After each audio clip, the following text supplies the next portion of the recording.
After two magnificent conference final games, the Dallas Mavericks and Minnesota Timberwolves are set to clash in the Western Conference Finals. Some analysts believe that whoever wins the Denver vs. Wolves series will go on to win the championship. Is that true? Let's find out together. During the regular season, the Wolves won 3 games while the Mavs won 1. However, all the games happened before February, when the Mavericks acquired PJ Washington and Daniel Gafford on February 9th. Since the trade, the Mavs have transformed from an offensive team to a defensive powerhouse. We all witnessed how they overcame the Clippers in the first round and surpassed the Thunder in the second round. PJ Washington emerged as their third star in the second round, and Derrick Jones Jr. played well in Game 6.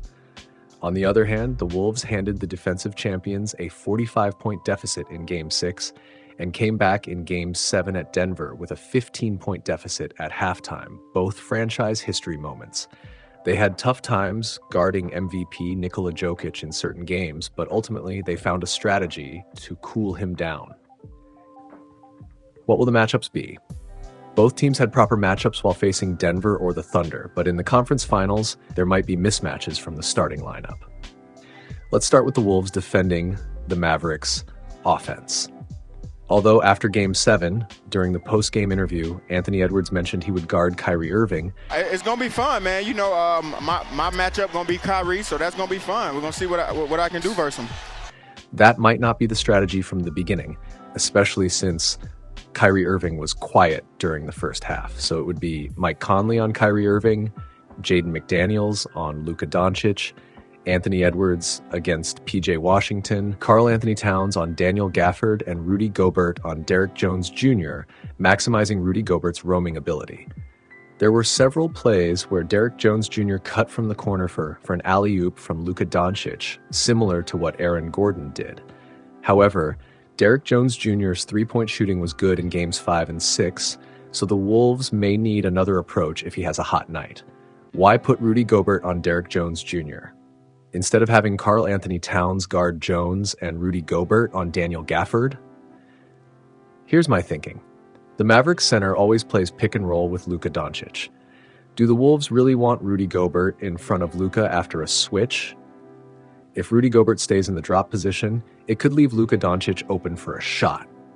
It depends on how well Jaden McDaniels navigates those screens and how physical the referees allow the game to be. If Karl Anthony Towns guards the center and switches in front of Luka, it leaves space behind for Rudy Gobert to recover quickly and contest if Luka passes to the roller. The reason to put Anthony Edwards against PJ Washington during normal matchups is that if Edwards guards Kyrie Irving, who will Mike Conley defend? PJ Washington, Derrick Jones Jr., or Luka Dončić? None of them are ideal. The difference between the Mavericks and Denver is that Denver's guards' size isn't their biggest advantage, it's their forwards.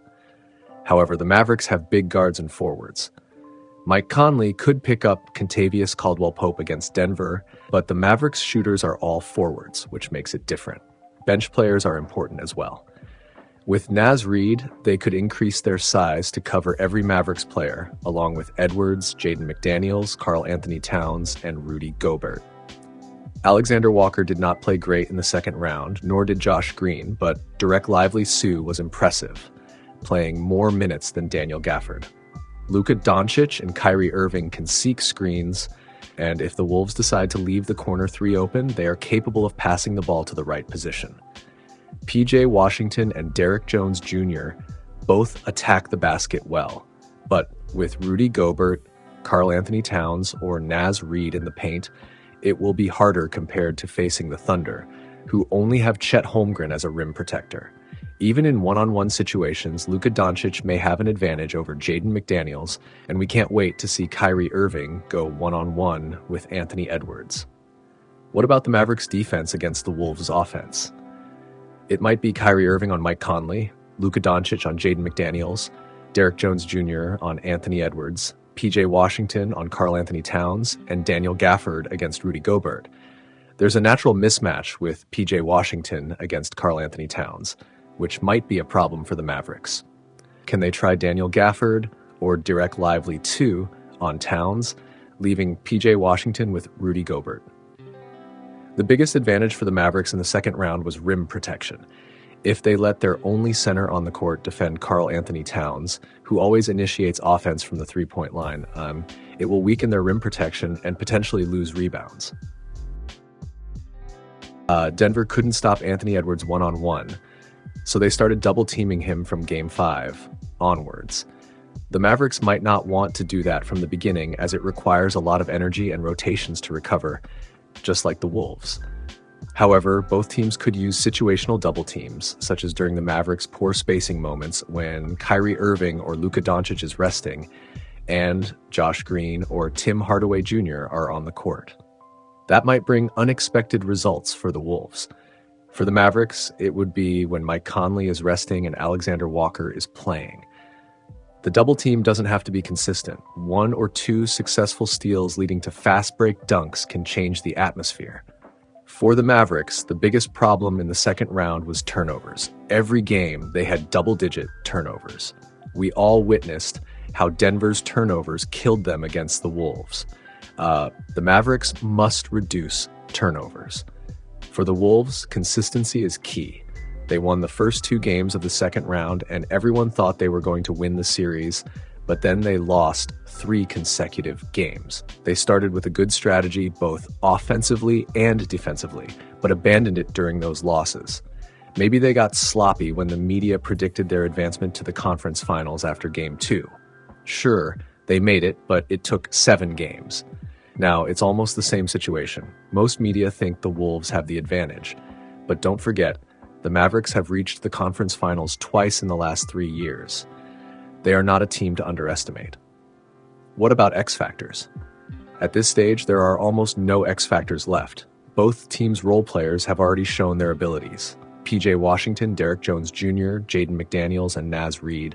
The others might be benched during crucial times. However, there was an update about Maxi Kleber's return. Jason Kidd mentioned, "I think there is a possibility he can return." Obviously, this could not be in Game 1 or 2, but can he make an impact later in the series? We'll see. All right, this series showcases the trend in the NBA. All about size. The Wolves' size needs no mention, and after the Mavericks acquired PJ Washington and Daniel Gafford, they increased their size and have gone far. Let's hope for an incredible matchup. Thanks for watching. Don't forget to hit the like button if you enjoyed this breakdown and share it with other basketball fans.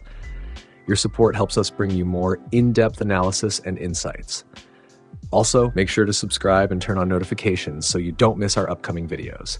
Your thoughts and comments are always welcome. Who do you think will advance to the finals? Let us know below.